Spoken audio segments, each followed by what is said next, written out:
नमस्कार, मैं हूं आपके साथ दिनेश गौतम और आप देख रहे हैं दोस्ती जिंदाबाद। प्रेसिडेंट पुतिन बस अब हिंदुस्तान पहुंचने ही वाले हैं, लेकिन उससे पहले बहुत सारी चीजें ऐसी जो इस मुलाकात को, प्रधानमंत्री नरेंद्र मोदी और प्रेसिडेंट पुतिन के बीच की मुलाकात को एक टोन दे रही हैं, उसका टोन सेट कर रही हैं। ये जो मुलाकात होगी, ये जाहिर है इसमें एक बार फिर दोस्ती जिंदाबाद पूरी दुनिया को देखने को मिलेगी। लेकिन इधर लगता है यूरोप लगता है पूरी दुनिया को युद्ध की आग में धकेल कर ही मानेगा क्या? मैं ऐसा क्यों कह रहा हूं वो आगे आपको बताऊंगा। फिलहाल ये खबरें देखिए। रूसी ड्रोन ब्रिगेड का भीषण प्रहार, रशिया यूक्रेन युद्ध से जुड़ी ये खबरें जरा देख लीजिए। यूक्रेन के कई शहरों पर ड्रोन हमला, रूसी हमले से यूक्रेन में भारी तबाही। रूसी हमले से तबाही की तस्वीरें, रूसी ड्रोन ब्रिगेड का यह भीषण प्रहार है जो आप देख रहे हैं। यूक्रेन के कई शहरों में इस तरह के ड्रोन अटैक हुए हैं। रूसी हमले से यूक्रेन में भारी तबाही मची है। अलग अलग जगहों से आई तस्वीरों को इस समय, जो ड्रोन से हमले के बाद तबाही की तस्वीरें आपको यहां पर दिखा रहा हूं। हथियार डिपो कहीं पर ध्वस्त हो गया है। ड्रोन के हमले में यूक्रेन में तबाही की तस्वीरें, अलग अलग तस्वीरें आपको मैं दिखा रहा हूं। यूक्रेन में भारी तबाही बरपा हुई है और तस्वीरें इस बात की गवाह हैं। अब जरा अगली खबर देखिए। रूसी ग्रैड मल्टी लॉन्च रॉकेट सिस्टम से यूक्रेन में हाहाकार। अगली खबर ये रही। यूक्रेनी इलाकों में रूसी एमएलआरएस ने मचाई तबाही। एमएलआरएस हमले में कई सैन्य वाहन तबाह। और यहां ये तस्वीरें नाइट विजन कैमरे से ली गई ये तस्वीरें देखिए, जहां रूसी एमएलआरएस ने तबाही मचाई है और उसकी तस्वीरें, रात में ली गई तस्वीरें यहां ये जरूर बता रही हैं कि किन जगहों पर जाकर ये रॉकेट फूट रहे हैं और वहां तबाही कैसे बरपा हो रही है। खासतौर से इन दायरों को जो हमने यहां स्क्रीन पर आपके लिए विजुअल्स को ट्रीट करते हुए लगाया है, अगर आप ये देखेंगे तो आपको समझ में आ जाएगा ये कितनी भीषण अग्निवर्षा हुई है। एक तरफ ड्रोन से तो दूसरी तरफ एमएलआरएस से। ये जो युद्ध चल रहा है ना, ये असल में इसलिए भी चल रहा है क्योंकि यूरोप की तरह से एक प्रोवोकेशन अब भी यूक्रेन को मिलता जा रहा है। अमेरिका जो पहले सपोर्ट कर रहा था उसने तो हाथ खींचे हैं, लेकिन उधर यूरोप ने ये आग बुझने न पाए इसकी पूरी तैयारी की हुई है। क्यों ये प्रोवोकेशन हो रहा है और क्या यूरोप की ये जिद वाकई पूरी दुनिया को खतरे की तरफ धकेल सकती है और क्या नौबत विश्व युद्ध तक की भी आ सकती है, ये समझेंगे हम। युक्तेश्वर कुमार लंदन से हमारे साथ आज इस चर्चा में जुड़ रहे हैं। बहुत स्वागत है युक्तेश्वर जी। पूर्णिमा नाथ जी अमेरिका से हमको इस चर्चा में ज्वाइन कर रही हैं, उनको भी जरा यहां दिखाइए। पूर्णिमा नाथ जी, एक बार फिर से आपका TV9 भारतवर्ष में बहुत स्वागत है। इसके अलावा हमारे साथ और मेहमान जो जुड़ेंगे उनका परिचय, ब्रजेश मिश्रा जी बहरहाल मुझे नजर आने लगे हैं, फ्रांस से, वो भी हमारे साथ जुड़ गए हैं।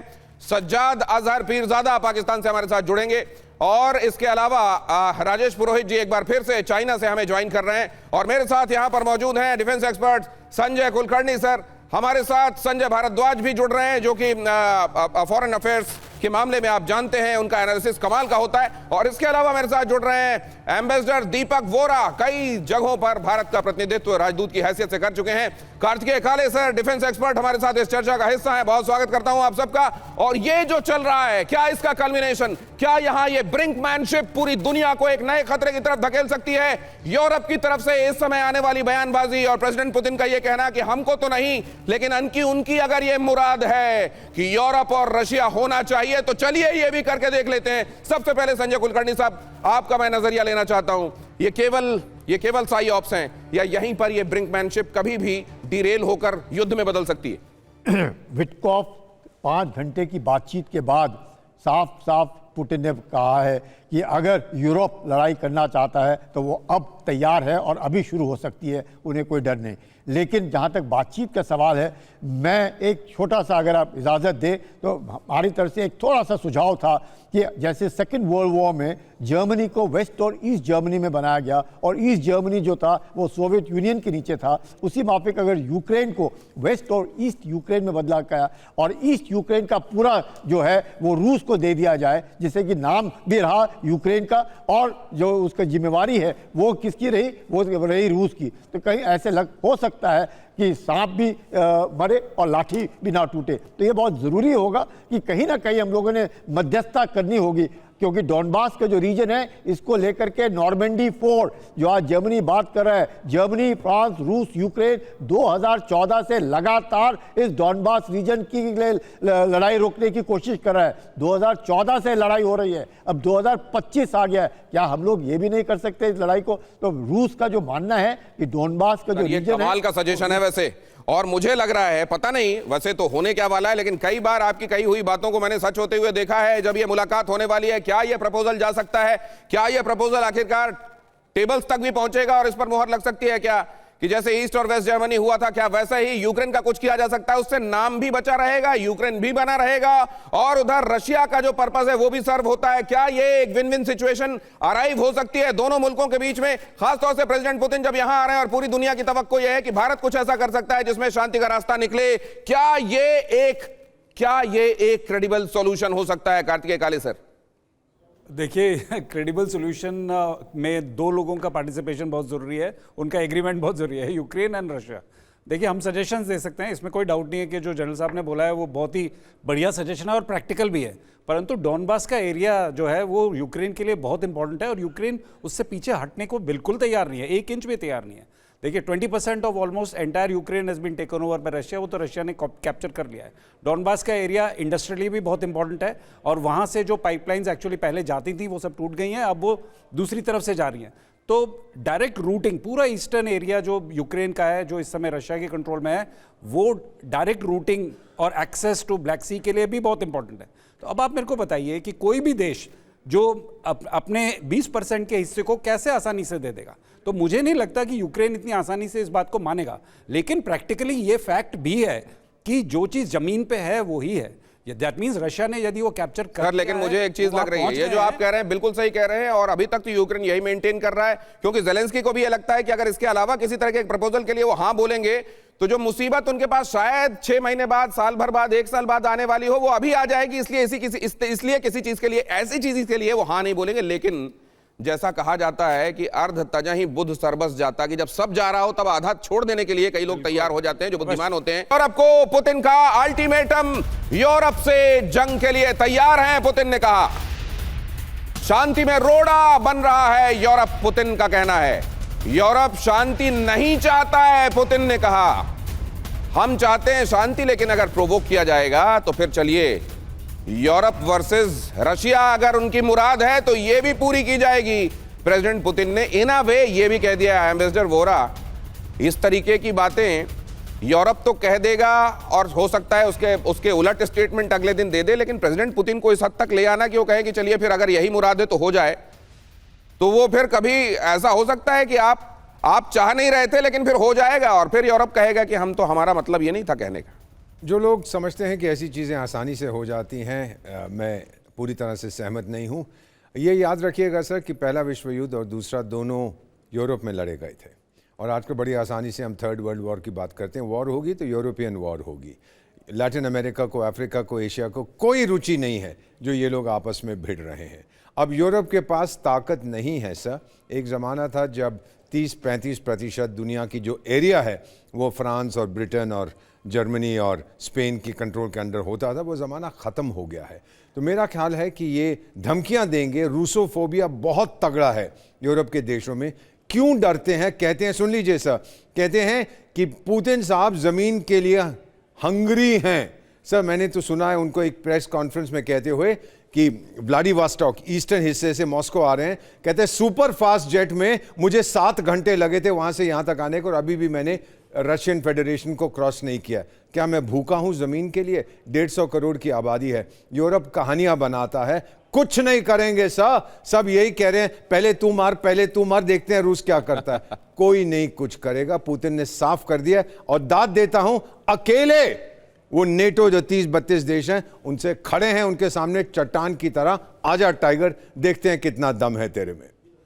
यूरोप ये जब मुंह चला रहा है और इस तरह की कहानियां बना रहा है, असल में टॉर्च बेचने वाला एक कहानी याद आ रही है। अंधेरे का डर दिखाकर टॉर्च कैसे बेची जाती है। असल में एक इंडस्ट्री है, एक इकोसिस्टम है जो इसमें फल फूल रहा है और इस तरीके की क्राइसिस के आगे बढ़ते रहने में उनका एक अपना इंटरेस्ट है जो सर्व होता है, जो असल में पूरा होता है, उनकी स्वार्थ सिद्धि होती है और इसीलिए ये कहा जा रहा है। लेकिन दूसरी तरफ ये देखिए, वाकई जो बात कह रहे हैं एम्बेसडर वोहरा कि इतने सारे टाइम जोन कहीं और नहीं है जितना उस देश के अंदर अंदर बदल जाते हैं, और उनको कहा जा रहा है कि जमीन के भूखे हैं। अगर इस तरीके से इन्होंने यूक्रेन की जमीन ले लिया, कल के दिन हमारी जमीन पर भी निगाह डाल सकते हैं। क्या ये इसके सब्सक्राइबर्स यूरोप में, बाकी जगह छोड़ दीजिए, क्या यूरोप में भी इसके टेकर्स होंगे संजय भारद्वाज जी?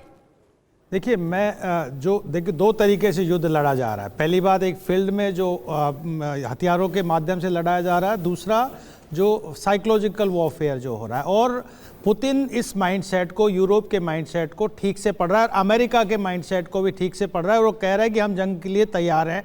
पुतिन गुस्से में क्यों? क्योंकि अमेरिका सिर्फ और सिर्फ बिजनेस ढूंढ रहा है। वो यूक्रेन में भी बिजनेस ढूंढ रहा है और वो रशिया में भी पीस के बाद में बिजनेस ढूंढ रहा है। यूरोप, मुझे लगता है कि वो अभी बिजनेस नहीं ढूंढ रहा, वो ये देख रहा है कि हमको हमारी सिक्योरिटी गारंटी कैसे बरकरार रहे। मुझे लगता है वो उसी ही पे ही अटका हुआ है, उससे ज़्यादा नहीं।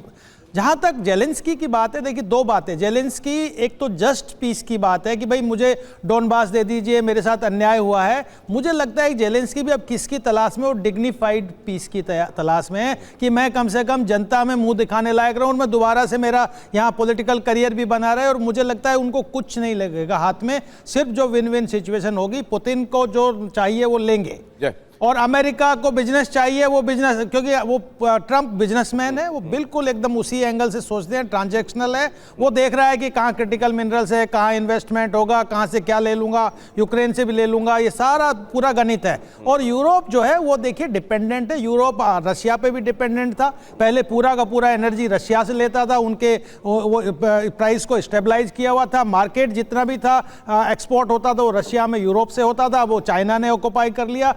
तो अभी भी यूरोप पूरा बिजनेस रशिया के साथ देख रहा है, लेकिन एक ही बात पे अटका हुआ है कि हमारी सिक्योरिटी गारंटी कैसे होगी अगर आज रशिया यूक्रेन तक पहुंच गया, उसको फतेह कर रहा है। नहीं सर, इनको अपनी सिक्योरिटी गारंटी की अगर चिंता है तो ये तो दूसरे पर भी लागू है। रशिया की सिक्योरिटी के कंसर्न्स का भी उतना ही एहतराम होना चाहिए। फिर अपनी सिक्योरिटी, दूसरे की सिक्योरिटी नहीं है। अगली खबर देखिए, पहली बार यूरोप को पुतिन की खुली चेतावनी। युद्ध की कोशिश की तो अंजाम बुरा होगा। देखिए जरा, इतना मारेंगे कि कोई बचेगा नहीं, पुतिन ने कहा। यूरोप शांति नहीं, युद्ध चाहता है, पुतिन ने कहा। अब ये जो बात कही जा रही थी बड़ी इंपॉर्टेंट है। ये जरा देखिए, ये जिन शब्दों में कहा गया है उन शब्दों को भी जरा तौलिए। इतना मारेंगे कि कोई बचेगा नहीं। और ये जब प्रेसिडेंट पुतिन कह रहे हैं तो फिर इसका बहुत वेट है। अब ये बात अगर कही जा रही है तो जरा मैं इसको ले जाना चाहता हूं ब्रजेश जी के पास, क्योंकि ब्रजेश जी हमारे साथ जुड़े हुए हैं यूरोपियन कंट्री से ही। ब्रजेश जी, ये जो स्टेटमेंट है और उधर ये तमाम बातें कि हमारी सिक्योरिटी को लेकर चीजें अश्योर होनी चाहिए, दूसरे ये कि ये जमीन पर कब्जा कर सकते हैं, मतलब 11 टाइम जोन जिस देश के अंदर अंदर बदल जाते हों वहां पर उनको और जमीन चाहिए, ये बातें कही जा रही हैं। बहुत सारी चीजें ऐसी हैं जिसका छद्म गुब्बारा फुलाया जा रहा है। यूरोप के भी अंदर ये बातें समझी जा रही हैं या नहीं? देखिए, मेन कंसर्न है कि स्टेबिलिटी को लेकर के, अगर यूक्रेन है जो रसिया 20% जो रसिया ने ऑक्युपाई कर रखा है यूक्रेन पे, जो लीगली मतलब मीडिया रिपोर्ट्स में आते हैं, और अगर नाटो एग्री कर गया तो आप समझ नहीं सकते उनकी स्टेबिलिटी पे कितना प्रॉब्लम होने वाला है इस चीज को लेकर के।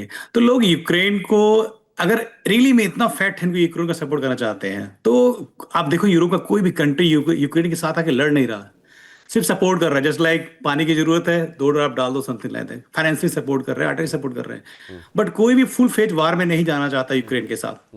बस वो चाहते हैं किसी तरह से ये लड़ाई जो यूक्रेन के साथ हो रही है रशिया के, किसी प्लेटफॉर्म पे सेटल हो जाए, क्योंकि कोई भी नहीं चाहेगा कि यूक्रेन ने स्टार्टिंग से बात पे किया था कि रसिया ने हमें कब्जा कर रखा हमारी प्रॉपर्टीज एरिया को, ठीक है। और अगर यूक्रेन ने उसको डिलीवर कर दिया the pressure of America other one, okay, so कुछ मतलब ही नहीं रहेगा पूरे वार का जो 2022 से चल रहा है। और जितने कमिटमेंट यूरोप ने किया नाटो के लेकर के, सब चीज अनवैलिड सा फील होने लगा सबको। तो नाटो की इंपॉर्टेंस है कि हमको इसको बना के रखना एनी हाउ, ठीक है। क्या होगा रिजल्ट अभी कोई नहीं बता सकता, बट वो सरेंडर नहीं कर सकते हैं। अगर उन्होंने सरेंडर कर दिया तो आप समझ नहीं सकते नाटो का मतलब जो पावर है कितना डाइल्यूट होने वाला है पावर। ये वाली बात है, ये महत्वपूर्ण बात है। ये कार्तिकेय काले सर, ये बात महत्व की है कि ठीक है उतने रिसोर्सेस नहीं, उतना विल नहीं, लेकिन ये बनाकर इसलिए रखना है क्योंकि इससे इज्जत जुड़ी हुई है। बिल्कुल बिल्कुल, मैं भी वही कहने की कोशिश कर रहा था कि कोई भी देश अपनी ज़मीन को इतनी आसानी से छोड़ सकता है। And it is not just, ये केवल एक इंटरनल पॉलिटिक्स की बात नहीं है, ये देश के एक फेस की बात है सारी दुनिया के सामने। एंड इसी में यूरोप भी फंस गया है। देखिए, मैं बहुत अच्छे तरीके से समझता हूँ जो इतिहास है, और इतिहास में मुझे लगता है कि यूरोप अपनी ही बनाई हुई कहानी के पीछे जो है फंसता चला जा रहा है। एंड इसीलिए अब यूरोप के पास जो है, दैट इज एटलीस्ट जो तीन बड़े देश हैं, जर्मनी, यूके और फ्रांस के पास पीछे हटने की कोई जगह ही नहीं है, क्योंकि उन्होंने यूक्रेन को हमेशा से ये भरोसा दिलाया है कि हम किसी भी कीमत पे, किसी भी रिजल्ट से हम तुम्हारे साथ रहेंगे। अब प्रॉब्लम ये हो गई है कि ये बहुत बड़ी कीमत चुकानी पड़ेगी। अब now the decision is left to the European countries, जो यूक्रेन के पीछे अभी तक बहुत बड़ा सपोर्ट बन के खड़े थे, अब ये उनका डिसीजन है। एंड आई थिंक पुतिन ने जो है, राष्ट्रपति पुतिन ने ये एंटे अप कर दिया है, एक लेवल और ऊपर चला गया है ये एंटे। और अब इसका क्या जवाब होगा, ये यूरोप से जो है हमें मिलेगा कुछ समय। ये बड़ा महत्वपूर्ण है, क्योंकि एक लेवल अप का जाने का मतलब ये है कि अब दूसरी तरफ से क्या किया जाता है, और ये असल में इसी को ब्रिंकमैनशिप भी कहते हैं। ये खबर देखिए जरा, यूरोप शांति नहीं युद्ध चाहता है, ये कहना है प्रेसिडेंट पुतिन का। यूरोप शांति नहीं युद्ध चाहता है, ये महत्वपूर्ण बात। यूरोप की शांति शर्तें बिल्कुल अस्वीकार्य हैं। यूरोप शांति प्रक्रिया को असल में डिरेल कर रहा है, नुकसान पहुंचा रहा है, यह कहना है प्रेसिडेंट पुतिन का। यूरोप अगर युद्ध करेगा तो हम भी तैयार हैं, यह भी कहा है प्रेसिडेंट पुतिन ने। यह सीधे सीधे यूरोप को बड़ी मैसेजिंग है। हम युद्ध नहीं चाहते, लेकिन अगर किसी ने शुरू किया तो अंजाम बुरा होगा, कहा है प्रेसिडेंट पुतिन ने। अंजाम बुरा होगा। अगर यूरोप मैदान में आया तो फिर हम जल्द ही इस लड़ाई को अंजाम तक पहुंचा देंगे। बहुत दिन नहीं लगेंगे, इतना नहीं चलेगा। 3 साल 9 महीने यूक्रेन के साथ चल गया, यूरोप आएगा तो इतने दिन नहीं चलेगा। इतना मारेंगे कि शांति का पक्ष लेने वाला कोई बचेगा ही नहीं, कहा है प्रेसिडेंट पुतिन ने। अब जरा इन बातों को भी समझ लीजिए। एक देश का, इतने बड़े देश का राष्ट्रपति जब ये बातें कह रहा है तो क्या लाइनों में कह दिया और क्या बिटवीन द लाइन है? मिस्टर वोरा, अहम प्रश्न फिर से आपने पूछा है। मेरा मानना है सर कि पुतिन साहब उन वर्ल्ड लीडर्स में से हैं जो कहते हैं वो करते हैं, जो करते हैं वो कहते हैं। एक चीज़ आपको बताता हूं सर, जो दूसरा विश्व युद्ध हुआ था, बड़ी बड़ी बातें करते हैं कि पश्चिमी देश जीत गए थे, अमेरिका आ गया, जीत गए थे, जर्मनी को हरा दिया था। जीता था अगर किसी ने तो वो सोवियत संघ ने था, जिन्होंने जर्मनी की, हिटलर की पीठ तोड़ दी थी। आपको तो ये कहानी पूरी मालूम है। अगर जर्मनी हमला ना करता सोवियत संघ पे, मुझे मालूम नहीं क्या अंजाम होना था उस दूसरे विश्व युद्ध का।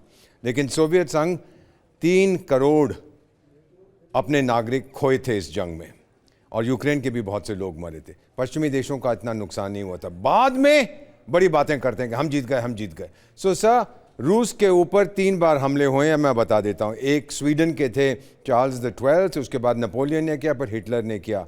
तीनों बार जब रूस के व्यक्तित्व, रूस के सर्वाइवल पर, अस्तित्व पर खतरा आया है, रूसी एक हो जाते हैं, मदर रशिया की सुरक्षा के लिए निकल आते हैं। इसीलिए अगर पुतिन टफ टॉक कर रहा है कि आके देख ले, भिड़ जा मेरे साथ, बताता हूं तुम 32 देशों को, रूसी उसका पूरी तरह से समर्थन करते हैं सर।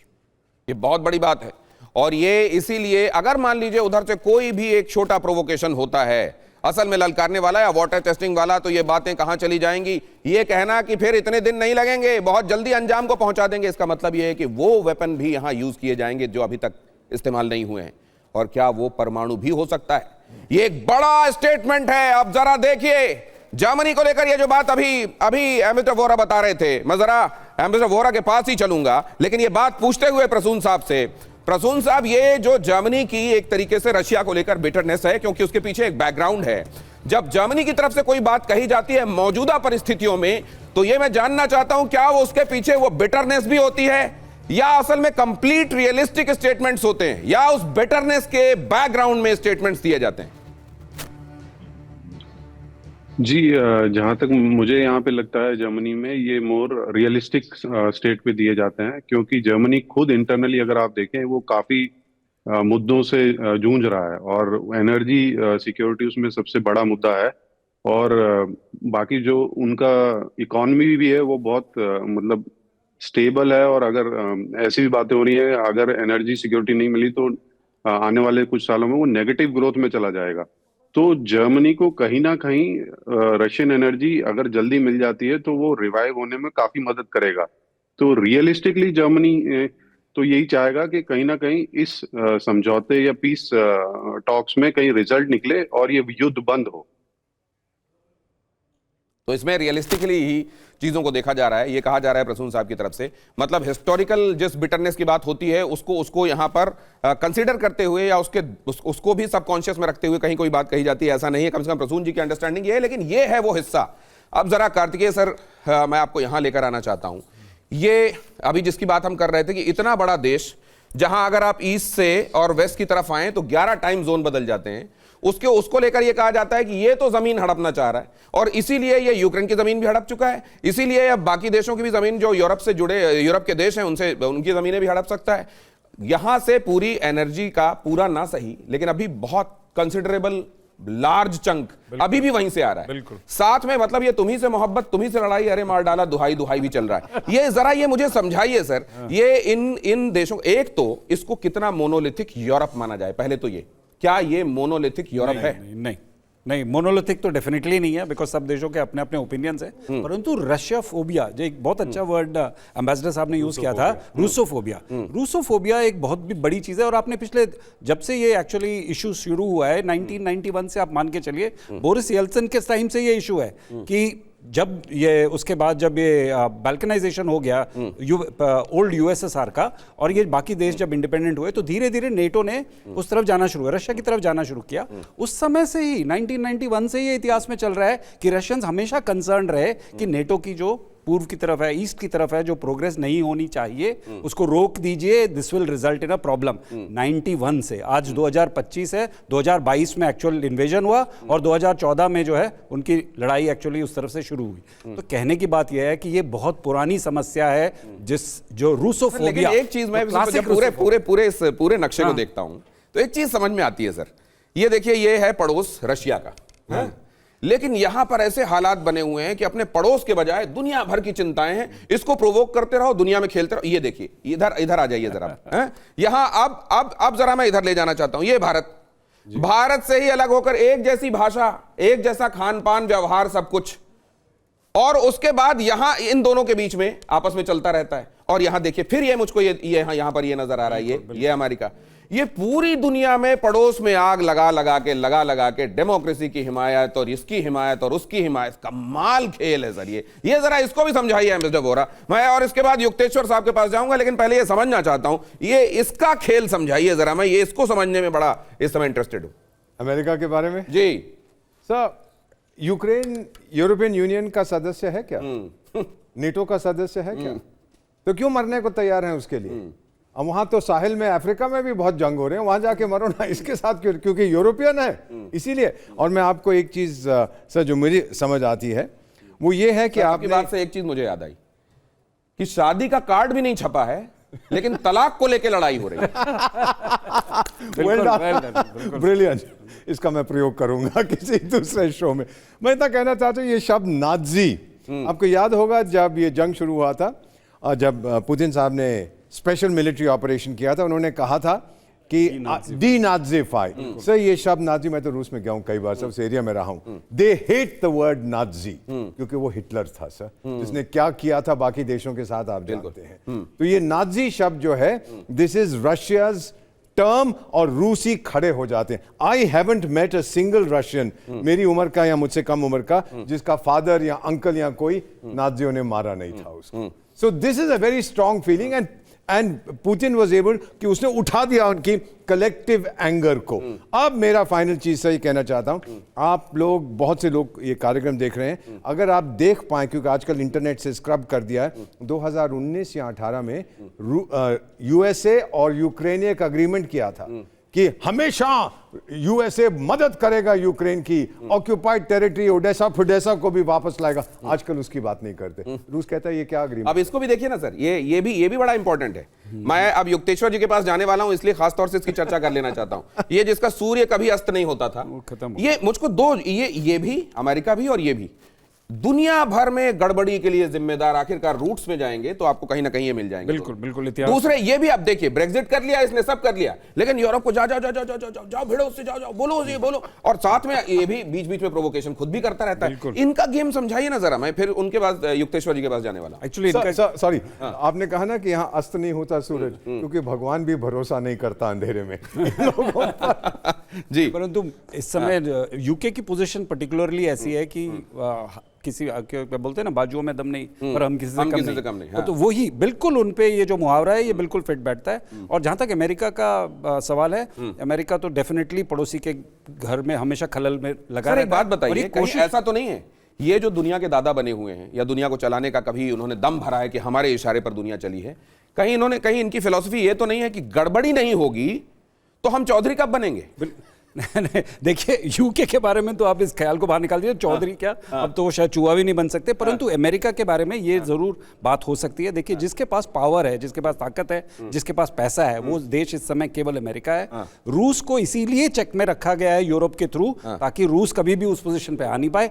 भारत को चेक में रखने की कोशिश हो रही है, आपको पता ही है। चीन को वो चेक में ना रख पाए, वो उनका बहुत बड़ा फेलियर है। दुनिया में यहां जो दौड़ लगी हुई है वहां दूसरों के पैरों में बेड़ियां कसी जा रही हैं कि वो कहीं रेस में हमको हराना दे। ये देखिए, ये है दुनिया। और फिर बात की जाती है कि we want a just world to exist. Yukteshwar ji, आपके पास आते हुए जरा मैं ये तो समझ लूं कि इस विजिट के दौरान यूनाइटेड किंगडम में वहां की मीडिया में क्या रिपोर्ट किया जा रहा है, क्या एप्रीहेंशंस हैं या क्या ऑप्टिमिज्म वहां दिखाई दे रहा है? प्लीज। धन्यवाद। आपने बहुत सारी शादी और फिर विजिट्स की बात की। अभी जस्ट आधा घंटा पहले जर्मनी के चांसलर 37 साल के बाद में फिर ब्रिटेन में आ रहे हैं।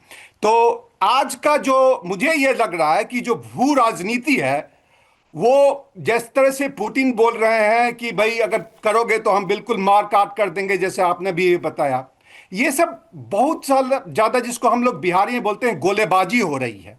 सीरियस राजनीति कम और बहुराष्ट्रीय सास बहू का सीरियल से ज्यादा लग रहा है, जहां पे हर एक देश का, चाहे यूके हो, इंडिया हो, चीन हो, रशिया हो, यूएस हो, सबका एक बड़ा सा म्यूजिकल एंट्री है। पर मुझे यह लग रहा है कि सबसे बढ़िया जो काम कर रहा है, अभी जैसे आपने शादी की बात की, उस भारत का है। जैसे शादी में दुल्हा का छोटा भाई, जिसको हम लोग सहबाला कहते हैं बिहार में, उसका काम है कि सबको खुश करना, किसी को ना नाराज देना, बीच बीच में बस भाई। अरे फूफा कौन है? फूफा कौन है? फूफा तो वो तो जो अगर फूफा अगर बोला जाए इसमें तो बेसिकली दुल्हा साहब ही अभी आजकल फूफा का बात कर रहे हैं, जो रशिया है। कभी वो पुतिन वो ट्रम्प से बात करते कि हाँ अब लगभग अब हम लोग के बीच में बात हो गई है, और फिर दूसरे दिन कहते हैं कि अब हम मार देंगे, काट देंगे, फेंक देंगे।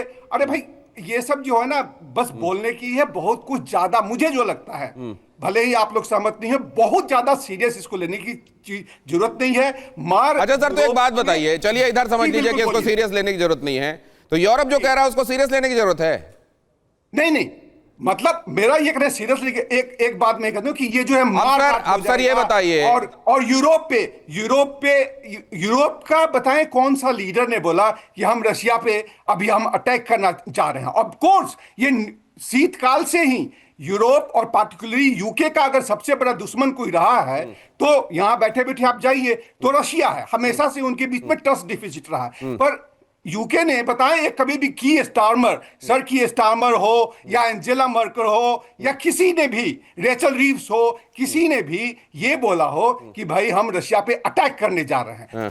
पुतिन ने ये बोला कि अगर अटैक करोगे तो हम छोड़ेंगे नहीं। तो कोई भी देश का नेता ये नहीं सर, लेकिन एक बात बताइए, अगर आप नेटो को विस्तार देने लगेंगे उसके पड़ोस तक, रशिया के, और उसको चिंता होगी, तो और फिर उसके बाद आप बेवजह बाराती बनकर भी आ जाएंगे। यूरोप जिस तरीके से बाराती बना हुआ है, वो ये तो नहीं कहा रशिया ने कि मेरी शादी में जुलूल आना, क्योंकि आपने तो आप क्योंकि ये कह रहे हैं, क्योंकि विवाह वाला उदाहरण दे रहे हैं, ये जबरदस्ती के बाराती बने हुए हैं, तो फिर ऐसे में रशिया कहेगा ना कि ठीक है आ जाओ, फिर तुमको देख लेते हैं। मैं आपके पास वापस लौटूंगा जरा ये खबर बताने के बाद। पुतिन को उकसाने वाला यूरोपियन यूनियन का बड़ा फैसला, रूस की फ्रीज संपत्ति पर EU आयोग का फैसला।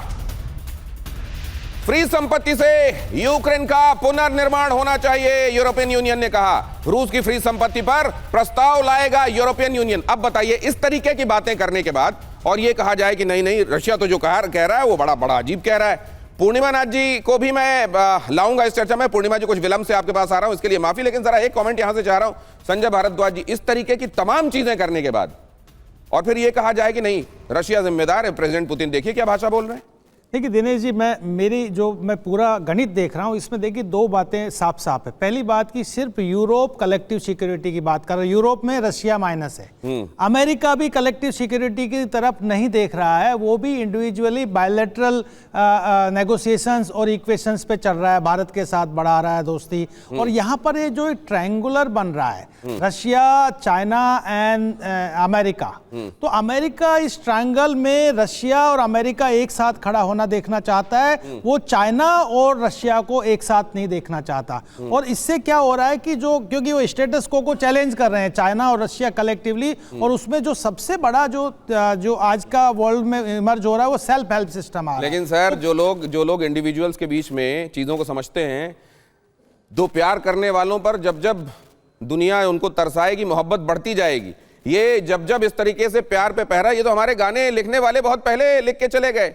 जब प्यार पे पहरा लगा है, प्यार और गहरा हुआ है। अब ये जो कोशिशें हो रही हैं कि इसके साथ ये ना जाने पाए, इसके साथ इसकी प्रॉक्सिमिटी, इसकी कुर्बत ना बढ़ने पाए। एक बात मैं पूर्णिमा नाथ जी के पास जाना चाहता हूं समझने के लिए। पूर्णिमा नाथ जी, खास तौर से हमने कई बार देखा है, ऑफिसों में भी ऐसे लोग होते हैं और परिवारों में भी ऐसे लोग होते हैं। उसके साथ क्यों उठे, उससे क्यों बात की तुमने, वो उसके साथ क्यों बैठ गए, अरे आज उसके साथ चाय पी रहे थे। ये हर जगह होते हैं लोग, लेकिन अमेरिका ने तो सारे रिकॉर्ड इसमें तोड़ दिए। आपका क्या कहना है? Thank you so much for having me. देखिए सर, ये सिर्फ परिवार में नहीं होता है, हाई स्कूल में भी होती है, कॉलेजेस में होती है, ऑफिस में भी होती है। बट आपने एक क्वेश्चन पूछा कि अमेरिका कौन होता है, अमेरिका ऐसे क्यों कर रहा है और ये दादागिरी क्यों कर रहा है। आपको ये बात ये आपके पहले सेगमेंट में भी यही बात कहने की कोशिश कर रही थी। मुझे 30 सेकंड दीजिएगा, मैं समझाने की कोशिश करूंगी बहुत जल्दी। 30 सेकंड में ये जो आइडियोलॉजी है, इंटरवेंशनिस्ट जो आइडियोलॉजी है, आज से शुरू नहीं हुआ, अभी रशिया की बात हो रही है। मैं आपको बताऊं, 1900 में, अर्ली 1900 में टेडी रूजवेल्ट ने ये बता दिया था कि अमेरिका का अधिकार है, राइट्स है एंड ड्यूटी है एक्सपैंड करने का और इम्पोज करने का civilisational agenda on other continent and expand global dominance. और ये आइडियोलॉजी टेडी रूजवेल्ट से शुरू नहीं हुआ, 1823 में मोनरो डॉक्ट्रिन देख लीजिए। अब टेडी रूजवेल्ट तो उसको फॉर्मलाइज करके कह रहे हैं कि मैं कभी भी लैटिन अमेरिका को इन्वेट कर सकता हूँ। उससे पहले आप जाइए 1620 में जो पहला जहाज यहाँ पे आया है, मे फ्लावर में, पिलग्रिम्स में, वो बेसिकली इंग्लैंड से आए, 10 साल नीदरलैंड में रह के लेडन से यहाँ पे आए, मैसेच्यूसेट्स में आए। कमाल का इन्फ्लुएंस। ये जो आप बता रही हैं पूर्णिमा जी, मतलब इसकी एक पुरानी हिस्ट्री है, ये आदत नहीं है।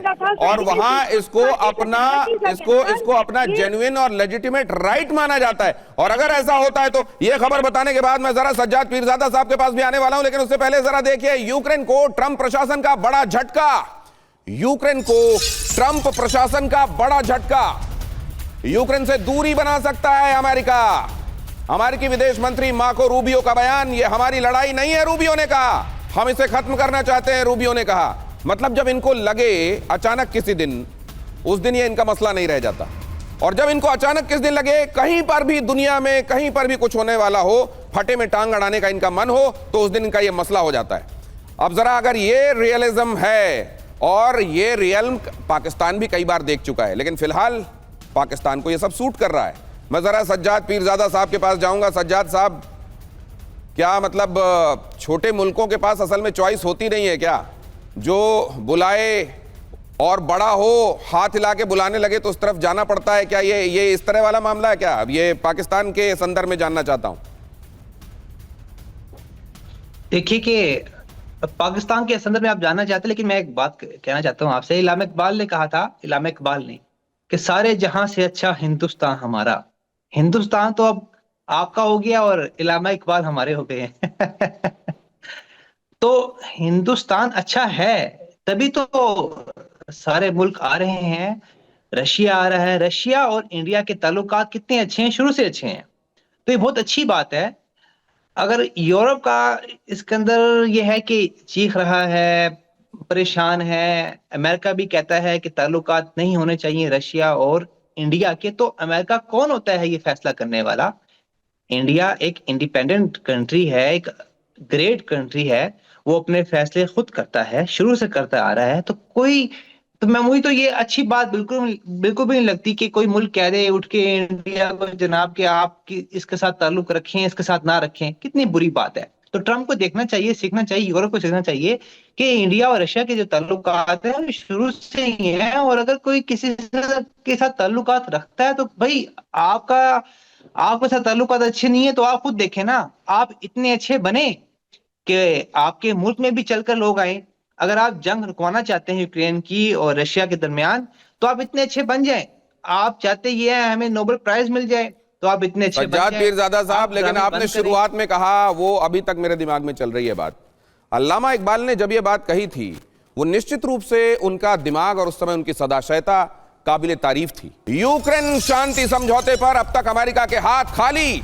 क्रेमलिन में 5 घंटे की बैठक के बावजूद कोई हल नहीं निकला। क्रेमलिन में पुतिन और ट्रंप के विशेष दूत की मुलाकात, विटकॉफ भी थे और कुशनर भी थे और ट्रंप के दामाद साहब भी और विटकॉफ साहब भी, ये विशेष दूत भी, लेकिन बात वहां बनी नहीं। अब जरा समझ में ये नहीं आता कि पहले जो पीस प्रपोजल लेकर गए, उस पीस प्रपोजल को रशिया ने कहा कि हाँ ये शांति का आधार बन सकता है, लेकिन अब ये क्या है कि ना तो यूक्रेन इनको भाव दे रहा है और ना रशिया भाव दे रहा है। जिन स्टेक होल्डर्स की बात अभी कहा जा रहा था कि असल में उनका देखना पड़ेगा, ये कार्तिकेय सर ने कहा कि देखिए देखना पड़ेगा यूक्रेन और रशिया चाह रहे हैं क्या। ये दोनों ही तरफ जब अब ये लेटर घूम रहा है, कोई इस पर रजामंद होने के लिए तैयार नहीं। कार्तिकेय सर, ये क्या हो रहा है? देखिए, मुझे ऐसा नहीं लगता कि कोई भी रजामंद होने के लिए तैयार नहीं है, परंतु हर एग्रीमेंट में फाइनर पॉइंट्स होते हैं ना, जिन्हें हम बोलते हैं फाइनर पॉइंट्स, कि भाई इसके अलावा क्या, इसके अलावा क्या, और इसमें नहीं, अगर हम इस बात पे, मोटी बात पे हम एग्री नहीं कर रहे हैं तो इसको किस तरह से डिवाइड किया जाए। तो देखिए, नेगोशिएशंस में इस तरह के डिलेज होते ही हैं, और ये मानना इतना बड़ा इशू, जिसमें एक तरह से आप ये मान के चलिए कि 32 राज्य एक तरफ और एक राज्य एक तरफ आपस में लड़ने को जा रहे हैं, तो उस बात पे तो नेगोशिएशन में टाइम समय जरूर लगेगा, आपसी विचार विमर्श में समय जरूर लगेगा, और उसी बात के लिए ये सब एंटी अप हो रहा है, थोड़ी सी धमकाया जा रहा है एक दूसरे को, ताकि दूसरा दबाव में आए और टेबल पे आके फाइनली जो है डिसीजन हो जाए। तो देखिए, कुशनर की जो प्रेजेंस है वो बड़ी इंटरेस्टिंग है, बिकॉज कुशनर एक्चुअली कोई भी रिप्रेजेंटेटिव नहीं है, किसी भी तरह से यूनाइटेड स्टेट्स के ऑफिशियल रिप्रेजेंटेटिव नहीं है, प्रेसिडेंट के। सर, ये सबसे अच्छी स्थिति होती है, सन इन लॉ, कोई जिम्मेदारी ना हो और पावर आप पूरा उसका लुत्फ ले रहे हो, ये तो सबसे अच्छी स्थिति होती है। अब जरा यहां पर देखिए, शांति समझौते में कहां पर पेच फंसा हुआ है, जरा ये भी बहुत जल्दी से आपको दिखाने के बाद अपने मेहमानों के पास आऊंगा। वक्त कम बचा है, इसलिए जल्दी जल्दी आपको दिखाऊंगा शांति समझौते में कहां पेच फंसा हुआ है। रशिया और यूक्रेन, देखिए, रशिया कब्जे वाले क्षेत्र हम वापस नहीं देंगे, डोनबास बिल्कुल वापस नहीं देने वाले हैं। रशिया ने एक बार फिर से कैटेगोरिकली ये बात कह दी है, क्योंकि जब ये पीस प्रपोजल बनाया गया तो जाहिर है उसमें कहा गया था, जब अमेरिका वाले पीस प्रपोजल में ये बात स्पष्ट थी कि भाई वो इलाके जो हैं वो आप दे दीजिए, आपके सिक्योरिटी कंसर्न का हम हिसाब किताब देख लेंगे, आपकी सार्वभौमिकता, आपकी खासतौर से जो सॉवरेनिटी है उसको रीडिफाइन किए जाने की बात थी। अब यहां क्या कह रहा, 1 इंच जमीन भी नहीं छोड़ेंगे। ये बात रुस्तम राव ने खास तौर से कह दी थी स्टीव विटकॉफ को अलग से मिलकर कि सुनिए, बाकी बातें तो ठीक है, लेकिन एक बात आपको बता दें, जमीन का 1 इंच भी नहीं देंगे। अब जरा यहां देख लीजिए, रूस 30 दिन का सीज फायर अस्थायी। यहां पर देखिए जरा, रूसी कब्जे वाले क्षेत्रों की मान्यता से इनकार कर दिया गया। यहां पर ये जो फाइनल पॉइंट्स की बात हो रही है, अब जरा नेटो, यूरोप की सुरक्षा गारंटी अस्वीकार्य, रशिया कह रहा है। इधर देखिए, पश्चिम की सुरक्षा गारंटी के बगैर कोई डील नहीं। यहां पर बातें फंसी हुई हैं। पश्चिम से हथियारों की सप्लाई बंद होनी चाहिए, रशिया ये बात कह रहा है, तो इधर कहा जा रहा है रूस की डीमिलिटराइजेशन की शर्त को हम बिल्कुल भी नहीं मानेंगे।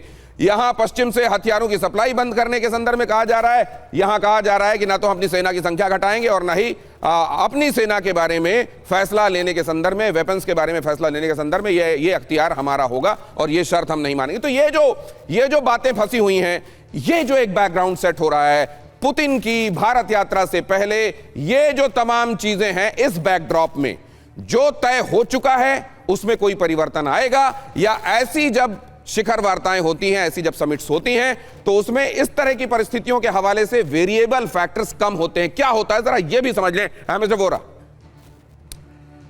इसका जवाब आसान भी है और कठिन भी है। समझौते तो जो हमारे पुतिन साहब के साथ जो कुछ करना है रूस के साथ तो अग्रीमेंट हो चुका है ना सर। मेरे जैसे राजदूत रात भर बैठ के करते हैं बात, ये होगा ये होगा ये होगा, अगर कहीं फंस जाएं फिर हमारे पॉलिटिकल लीडर्स वो करते हैं। मेरा जो मानना है ना सर, जो इस समय अभी कॉम्प्रिहेंसिवली अगर मैं एक व्यू लेता हूँ, यूरोप में अब दम नहीं है, बस वो चाहता है किसी ना किसी तरह मैं रेलेवेंट रहूँ, मेरी कोई बात सुनता नहीं है। इस समय यूक्रेन का फैसला कौन करेगा? यूक्रेन नहीं करेगा सर, अमेरिका और रूस करेंगे। वो यूरोप घुसने की कोशिश कर रहा है, मैं ये कर दूंगा वो अमेरिका ने कभी नहीं कहा कि मैं जाके प्रीएम्प्टिव स्ट्राइक कर दूंगा, ये कर दूंगा रूस के ऊपर। नो, वो जानता है रूस की ताकत। यूरोपियन बेवकूफ़ है, पता नहीं कौन उनको उकसा रहा है। मेरा ख्याल उनका भेजा फ्राई हो चुका है सर। सर्च फॉर रेलेवेंस, इतना ही मैं कहूँगा। पुतिन साहब यहाँ आ रहे हैं, आपको तकलीफ हो रही है, जॉली गुड जाके अमृतसर की बड़ियाँ खाओ, हमें कोई फर्क नहीं पड़ता सर।